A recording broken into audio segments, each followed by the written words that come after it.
All right. Hi, everyone. Welcome back to Journey to Ayurveda. This is episode 6. I am Kate and I'm here with Ashwini. And we're here talking about Ayurveda fact versus fiction. This is first in a series that we'll be going through. But as a quick recap, last time we talked about the Vata dosha, travel, and how we find balance in the midst of movement.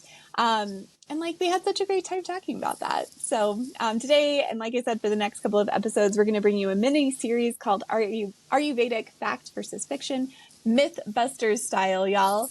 We'll discuss common diet fads, trends, and think through each of these from an Ayurvedic lens. And we hope that it will be a very fascinating journey. So today's topic on our mini series, Fact versus Fiction, is Ayurveda about being a vegan?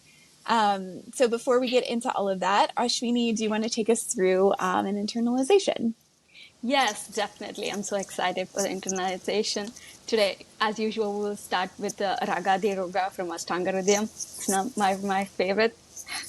Let's start. Close your eyes. Ragadhi Roga Satatanushaktan Asheshakaya Prasutanashesha Autsukyamoha Ratitanjaghana Yo apurva vaidyaya Namostu tasmai.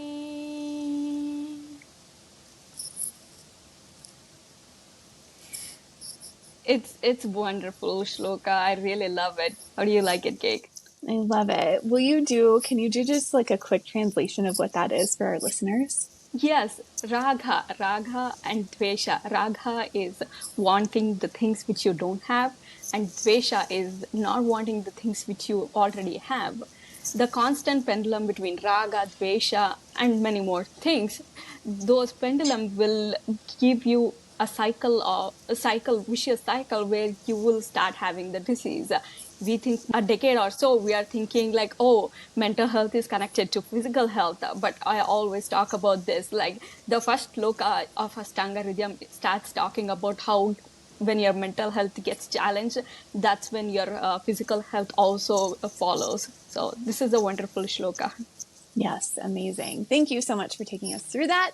I love that one as well. So I thought we would start by kind of talking through what is veganism, what is our experience with veganism, what's the Ayurvedic view on veganism, and then what's the verdict. And then we always kind of end with what do we do with this information? What's the takeaway? So I thought we would dive into that and first just start talking about what is veganism in the event that our listeners may not know. So according to the Vegan Society, I'm just going to read this. This is straight from their website. Veganism is a philosophy and a way of living which seeks to exclude, as far as is possible and practical, all forms of exploitation of and cruelty to animals for food, clothing, and any other purpose, and by extension promotes the development and use of animal-free alternatives for the benefit of all animals, humans, and the environment. In dietary terms, it denotes the practice of using products or avoiding use of products that are from animals.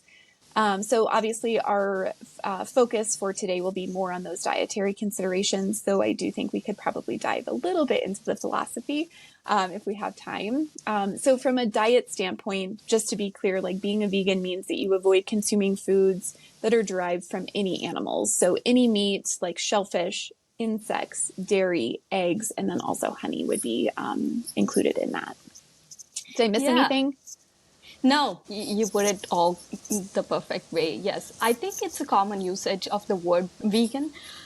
It's interesting that Vegan Society's own definition include the word as far as possible and practical, because I think the definition based on yogic concept, ahimsa, the Sanskrit word of ahimsa is exactly this: avoiding cause to harm to other living beings the maximum extent possible. Do you have any personal experience with veganism? Yeah, I think that's a great tie-in with ahimsa. And yes, I do. I think it started watching a documentary. I can't remember cowspiracy. I don't remember. It was many years ago. And I had been thinking about, our environment and climate change and what I could do to like, have a positive impact. And so I'd already kind of been thinking about starting this type of lifestyle. And then I also had right around the same time, like some kind of viral infection that when I went to my general practitioner, my GP, she said that it was some kind of viral infection in my intestines. And she told me that it wasn't food based. And that I was like, it was from the ground beef I ate. Like, I was like convinced myself of that before I'd even gone in. And she was like, no, it wasn't from the beef and, all this stuff. So this is probably back in like 2013, 2014. I can't quite remember when this was. But I had convinced myself regardless that it was from the meat and that, then I had watched this documentary and I was like, I just need to be done with all animal products. I'm going full on vegan. So I did it for maybe about 3 years. And at this point, there wasn't a ton of restaurants that cater to like vegan lifestyle and vegan choices like there are now, outside of just like eating salads. And that's like a whole other topic that we'll likely go into is like raw foods. And I didn't and still don't love like tofu or like the Beyond Beef options or like Beyond Meat or whatever those are called. That's another topic too. So it was kind of a big learning curve for me to like figure out what I really could eat. Cause I was eating yogurt. I ate beef. I was eating a lot of cheese. So there's a lot of like things in there that aren't super great. But what I do remember eating a lot of was like quinoa and black beans. And I live in a dry, at that point then and still now, I live in a really dry climate and I'm Vata Pitta. So I'm already dry on top of that. Anyway, I started to have a lot of like digestive issues. Like I would just have like, I would eat and like whatever I ate would just like go right through me. I'd like frequent diarrhea. We know this is like Tikshna Agni, where it's like very sharp digestive processes. And I just really didn't feel like very vital. I didn't feel healthy. I've always been pretty active, but I just didn't feel like I had the energy to do that. And I remember like touching my stomach one day and, like over my clothes and it was like so hot, just like constantly like burning and trying to like process through whatever. And so I luckily had already been working with an Ayurvedic practitioner who through the course of our conversation, she was like, did you try to become a vegan to like save the world? And I was like, well, obviously, yes. And she was like, Kate, your body needs meat. Like it's okay to have some meat. And so I think, and I remember too, now that we're talking more about it, I was at sushi with some friends and, a lot of my friends are vegetarian and vegan and they were at that point too. And one of them had ordered sashimi or like just the like piece of, raw fish on the rice and my mouth was just like salivating and I was like, I can't eat it. I'm vegan. And it was like so hard on myself. And so I think the conversation with my practitioner was more thorough than just like, you can eat meat. We like kind of talked through a little bit more of that, but it was the permission that I needed to like, that it's okay to eat meat and that some bodies need meat. And so now I do eat chicken a few times a week. I eat salmon a couple of times a week. I do still eat eggs and cheese from time to time. I don't really do much red meat at all. That's kind of still the hard line of, beef hasn't been great in my body then. I still don't think that it's great for me now. I do have steaks every now and then, really rare, and bacon every now and then. So that's like a lot of my like vegan experience. So 3 years of trying to figure that out. But Ashwini, what's your experience being vegan? Yeah, my understanding of veganism started from like you watching web series, Forks versus Knives, Bad Vegan, all those classic stories. And I met a bunch of vegan people when I joined hiking group, all those vegan kind of groups. And my husband and I are vegetarian from upbringing, so we were just trying to get rid of dairy and honey from our life. So it was easy considerably for us to leave the dairy out of our food and be vegan. Even since my husband was working with Ayurvedic doctor, he started avoiding yogurt, milk, and cheese, and gradually we started experience how dairy was causing his chronic sinus issues. During the pandemic lockdown, we started experimenting and figuring out exactly what dairy items are actually causing him trouble. In that process we found out that the main reason he had chronic sinus aggravation was because of ice cream and cold milk. Now we know it's kapha aggravating foods. His sinusitis was so complicated that we were actually talking to few expert surgeon on his sinus surgery, because it was not like anybody can do it. It has to be an expert in that field. But the effort of avoiding dairy in his diet was so powerful that we have to put his surgery plans on hold in 2019. Now now that surgeon is retired and he still doesn't need any surgery anymore. That's on the other point. Not anyone can avoid surgery just by being vegan or any special situation. This was just a special situation for us. Anyway, that's when we started researching heavily on vegan diet, started focusing more on trying to be vegan. My personal story is about yogurt. I love yogurt. Like, I cannot have enough of yogurt. Like, I used to take yogurt to school every day. It's not even a joke. But it especially causes acne because yogurt is pitta aggravating food and I have pitta imbalance. So in general, I figured out like I'm also lactose intolerant on top of it. And this is all during the time we were all experimenting dairy free for my husband. And we were being very strict about it, even when we were traveling to India. All like my parents all know, but like we don't eat dairy. And I started to analyze all the things and I ate and some kind of dairy in it. Like everything we ate had some kind of dairy in it. And it was becoming more and more a harder transition for it. It was supposed to be easy, but it was not becoming. I sometimes frustrated ate Chipotle without cheese because I was like so overwhelmed with the diet. My diet was basically like a mess until I started learning about Ayurvedic principle for a diet. I had Panchakarma back in 2017, but I didn't start any of this. I started thinking like how I felt back when I started, how I felt back from Panchakarma, and started researching more on Ayurvedic diets, books, social media. I started meeting new people who are following the diet and everything. That's when my life started coming back on track. So that's probably mid 2020. Yeah, mid 2020. And we were done on overview of veganism and our experience. Kate, what do you think of Ayurvedic perspective on veganism? Yeah.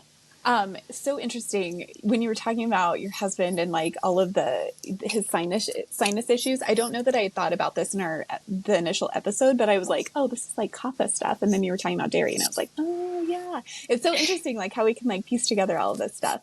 Yeah, Yeah. especially when we started going to college, I started figuring out how easy it is to understand a link to one-on-one so easily. Yeah, it's so intuitive once you get into it and I love it. Yeah, so the Ayurvedic perspective on veganism, I think there's a couple of different things that we can talk through with this. So the first thing is that when we look at like the energetics of food, I think that's like a really big takeaway that I've had is that meat is considered to be both like really nourishing for lowering, especially like high vata imbalances. So meat is really useful in that regard. And then it can also cause like derangement and more toxins in the body, especially for people with a pitta constitution. So this is like one of those really cool things about Ayurveda is the specificity. So this like one size fits all isn't going to be super helpful. Meat is also considered to be really tamasic, which is a Sanskrit term for like heavy. It's used to describe like heavy, dull kind of things. So it's not that it's bad, because there is the need, like our sleep is tamasic and we need to have sleep to like recuperate. And that's a very heavy quality. But having said that, tamasic qualities can also interfere with different like hormone secretions. And then it can also like impact our spiritual development.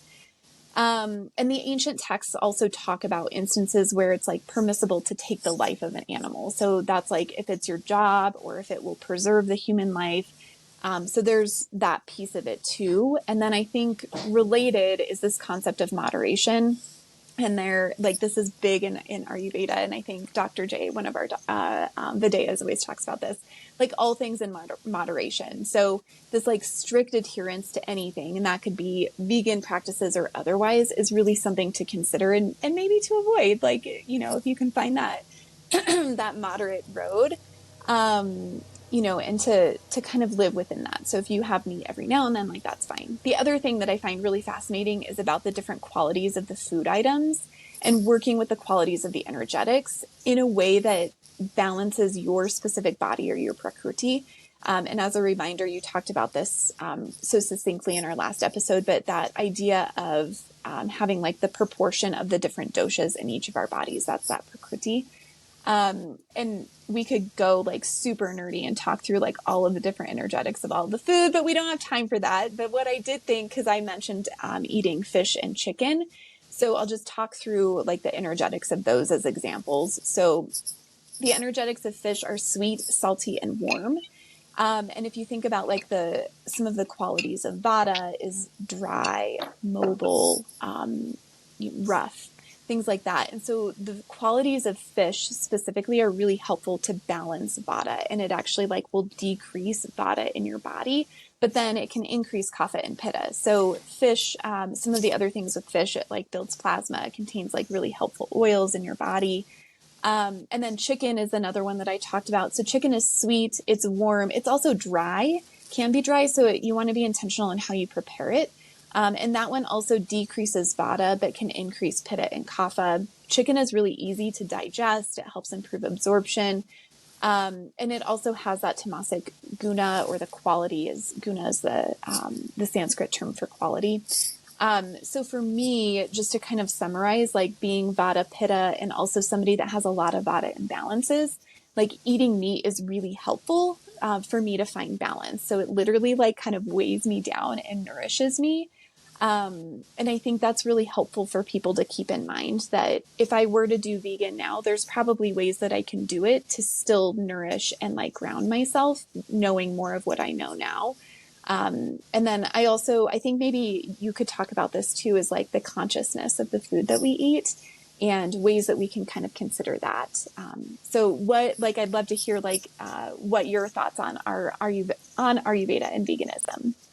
Right. So there are many people have misconceptions that Ayurveda is vegan or vegetarian. They would be shocked, because to learn Ayurveda, you have to learn detailed explanation of all types of meat. First, like I would think the myth came from, because I think Ayurveda comes from Vedas. People think it should be vegetarian or vegan to be pure, but and over time, people view became more and more one-sided, I would say. But according to Vedic philosophy, not just Ayurveda, all Vedic philosophy, dharma, um, dharma is the correct action you're supposed to take, basically, is based on specific context. Like, dharma is not like a straight path. Like people get confused. Dharma is like it's a straight path, and when you go, and that's it. It's not. It's very you have to understand dharma a lot. Like if you're trying to be super sattvic, like a yogi who is doing spiritual practices, etc., but if you're starving and dying of thirst, you cannot reject food and water just because it's impure. So first survive, and then when you go back to good shape, you can do whatever you want to get back to spiritual path. That's the basic of sattvic dharma on veganism in Vedic philosophy. So, according Ayurveda is helping people to who have challenges. So, basically, Ayurveda is a Veda of like helping people who have challenges in life. So, it tries to offer any and all possible ways to help someone who's suffering. So, they can not leave anything on the table when they are helping people who is already suffering. So once you're healthy, Ayurveda suggests you live sattvic life, like veganism says ahimsa, where you do minimum harm while you're living your life. For example, I eat ghee as a medicine because it helps me with vata related issues I have. But whenever I can, I say I get ahimsa ghee or any ghee that is not mass produced or in any industry. And also I drink buttermilk because it helps me with my digestion, which needs help. But I make sure I get best quality of milk, which I have available here, and least harm done to the milk I can find. Anything I can find which is little bit better quality than any other ones. But I wouldn't do just eat dairy just because I feel like it, if that makes sense. Like I love paneer. Like anybody like who grew up with me cannot believe I don't eat paneer anymore, because that much I love paneer all my life. But I still don't eat paneer. I can eat my paneer if I take lactose pills, just pop them out, and I don't feel anything. The reason I don't do that is more of ahimsa philosophy, least possible harm done to the nature for me to live. Since I'm alive, I'm entitled to food, but not necessary to, but not more than necessary to live healthy. That's all I'm entitled for anything I eat. There are so many cultures that have similar philosophies, like Native American culture, where they have rituals for showing gratitude for animals they depend on to survive. I and also in class, I we have heard Dr. J the same concept of asking permission and thanking plants for before using them for ourselves, like for medicine or for eating, both. Bottom line is this: it's just being grateful, and I'm not entitled to anything in the world. We come and we go empty handed, so it doesn't belongs to us. That's all the philosophy comes from, and that's all I believe in. So Yeah, I love that. And I think I liked what you said too, just like tying it back to ahimsa and really being intentional about if you are going to consume those meat products, like that you're going to support the like local farmers or the ones that are doing like far less harm. And then, yeah, I think like thinking the plants or thinking the farmers or thinking the meat, like all of that goes so far. yeah, the final verdict is each individual is unique with their unique needs. We all are unique. That's what Ayurveda teaches us all the time. If we force one size fits all policy, it doesn't fit no one. That's end up happening. If you decide to be more vegan, just don't do cold turkey, because I don't think that works. Food is very emotional thing. Even according to Ayurveda, it's something comforting and helping you to nourish, and it's you nourish your body and mind. If you take one small step at a time to find recipes you like and try making them vegan recipes at home, if you try to able to find enough recipes that you no longer feel the need for meat, then then you can just know that veganism makes sense for you. Otherwise, just take one step at a time. Just you can also go back and then look as a whole perspective and then start doing it again. Yeah, I love that. I think like the blanket, like I kind of mentioned earlier, the blanket, like all or nothing mindset isn't really Yeah. helpful. And I don't think that that's in alignment with Ayurveda. It's like finding that middle road and knowing that like some bodies, literally bodies need meat to be nourished. And so if you're one of those beautiful bodies, like please know it's okay to have meat. And if you're one of those people, you're more kapha body type, like, and you don't need meat, like that's probably something to be avoided or to be considered. That's okay too. So just like do the education and all of that. So let's do like the takeaway. What do we do with all of this information? Do you want to go first, Ashwini? Yes, sure. Yeah, take small steps at a time and see where life you fit in your lifestyle. Remember, sarva karmeshu madhyamam. I think that's what you were saying earlier. Sarva karmeshu madhyamam. Everything, like do everything in the middle part. Don't go either extremes. Just be in the middle. That will help you in the long term. If you eat anything out of guilt in your mind, that will become ama. Ama is basically toxin in your body, according to Ayurveda. So have thankfulness when you're eating something, and that will carry around and help you in a long ride. Yes. And I love that you did the Sanskrit of that. Thank you. That was Yeah. unintentional. I love it. I think the takeaway for me is, to be really intentional with your decision. So whether you decide that or if you're going to call yourself like living in an Ayurvedic lifestyle, like just really question what you eat and why you eat it, understand the energetics of the food. Like it's pitta season, it's summer season. And are you going to go out and eat like really spicy food, and meat and like all of this stuff? And then just really whether it's in alignment with your belief system. And if you want to be vegan, you can do it. You feel good about it. You understand it. Cool. But if not, and you need to eat meat, that's okay too. Like it's okay to make that shift and to be really flexible and adaptive. So I think that that's it. Thank you everyone for joining us for episode 6, Fact versus Fiction, part 1. As a reminder, our aim is to provide educational content and share a bit more about our journey into Ayurveda. Check out our Instagram and TikTok pages. We're on both. This is big news. For more facts and fads and fiction this week, we'll be back very soon with this mini series. And as a reminder, what we share is not meant to replace any care that you seek from a medical provider, alternative or otherwise. You know what is best for your body and your own care.